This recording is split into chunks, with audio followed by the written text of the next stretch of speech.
Hi friends, எல்லாருக்கும் வணக்கம். நான் வந்து லாங் வீடியோ போட்டதில் இப்போ தான் ஃபஸ்ட் டைம் போடுறேன். நம்ம வீடியோவை ஃபஸ்ட் டைம் பார்க்குறவங்க சப்ஸ்கிரைப் பண்ணுங்கள், லைக் பண்ணுங்கள், சப்போர்ட் பண்ணுங்கள், கமெண்ட் பண்ணுங்கள். வாங்க வீடியோக்குள்ளே போகலாம்.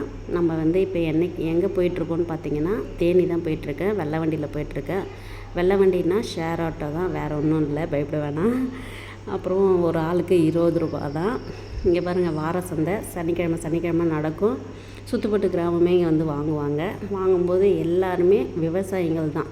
அவங்கவுங்க தோட்டத்தில் விளையிறத தான் கொண்டு வந்து இங்கே விற்கிறாங்க. விவசாயிங்கன்னும்போது ரேட்டும் கம்மியாகவும் இருக்கும், பொருளுங்களும் நல்லா ஃப்ரெஷ்ஷாக இருக்கும். நம்ம என்னென்ன இன்றைக்கி பொருள் வாங்கணும்னு சொல்லி பார்த்திங்கன்னா, ஆப்பிள் 1 கிலோ வாங்கினேன். அப்புறம் பனங்கிழங்கு வாங்கியிருந்தேன், 20 ரூபா.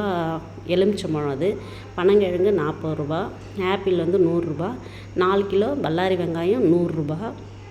வெங்காயம் வந்து 5 கிலோ போட்டிருந்தாங்க. நான் போகிறதுக்குள்ளே காலி ஆகிடுச்சு அந்த அண்ணாக்கிட்ட. அப்புறம் வேறு அண்ணாக்கிட்ட வாங்கினா 4 கிலோ தான் கொடுத்தாங்க. 1,5 கிலோ உருளைக்கிழங்கு வந்து 40 ரூபா. பச்சை மிளகா 20 ரூபா 1/4 கிலோ. சேனக்கிழங்கு தாங்க என்னால் நம்பவே முடியல, ஏன்னா இவ்வளோ கம்மியாக இருக்குது. என்ன விலைன்னு பார்த்தீங்கன்னா, 1/2 கிலோவே 30 ரூபா தான். ஏன்னா போன மாதம் நான் வாங்கும்போது 80 ரூபா கொடுத்து நான் வாங்கிட்டு வந்தேன். எனக்கு ரொம்ப ஷாக்காக இருந்துச்சு. மறுபடியும் அந்த அண்ணாக்கிட்ட கேட்குறேன், அண்ணா எவ்வளோண்ணே, ஒருவேளை எனக்கு சத்தத்தில் காது கேட்கலையா அப்படின்னு சொல்லிட்டு. அப்புறம் அண்ணா என்ன சொன்னாங்க, 30 ரூபா தான்ப்பா அப்படின்னாங்க. சரின்னு சொல்லிட்டு 1/2 கிலோ வாங்கிக்கிட்டேன்.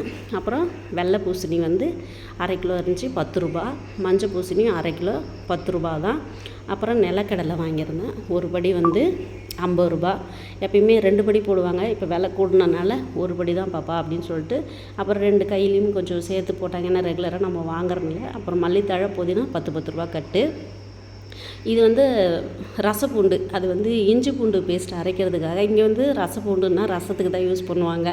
நான் வந்து அதை வாங்கி இஞ்சி பூண்டு பேஸ்ட் அரைக்கிறதுக்கு வச்சுக்குவேன். எப்பயுமே வந்து வீட்டில் வந்து இஞ்சி பூண்டு பேஸ்ட்டு 1 கிலோ அரைச்சி நான் ஸ்டோரேஜ் பண்ணி வச்சுக்குவேன். அடிக்கடி அரைக்க மாட்டேன். இது வந்து மலைப்பூண்டு, ஊறுகாய் செய்கிறதுக்கு பூண்டு ஊறுகாய் பண்ணுவேன். அப்புறமேட்டு வந்து துவையல் அரைப்பேன். அப்புறம் குழம்புக்கு இது உரிக்கிறதுக்கும் கொஞ்சம் நேரம் ஆகாது, சீக்கிரமாக உரிச்சிடலாம்.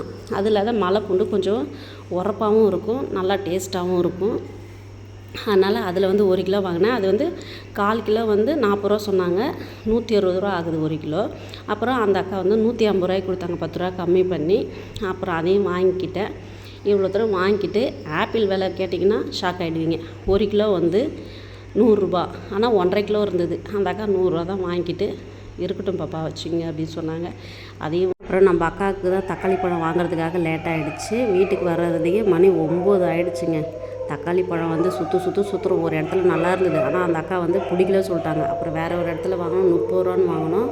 கொஞ்சம் பழம் நல்லா தெளிவாக இருந்துச்சு, நல்லாவும் இருந்தது. வாங்கிட்டு நாங்கள் வீட்டுக்கு கிளம்பிட்டோம். வெள்ளை வண்டிக்கு பார்த்தா ஒரே கூட்டம். அப்புறம் வெள்ளை வண்டியில் ஏறிட்டு அதுக்கப்புறம் நாங்கள் கிளம்பி வந்துட்டோம். நம்ம வீடியோ பிடிச்சா லைக் பண்ணுங்கள், சப்ஸ்கிரைப் பண்ணுங்கள். Thank you friends.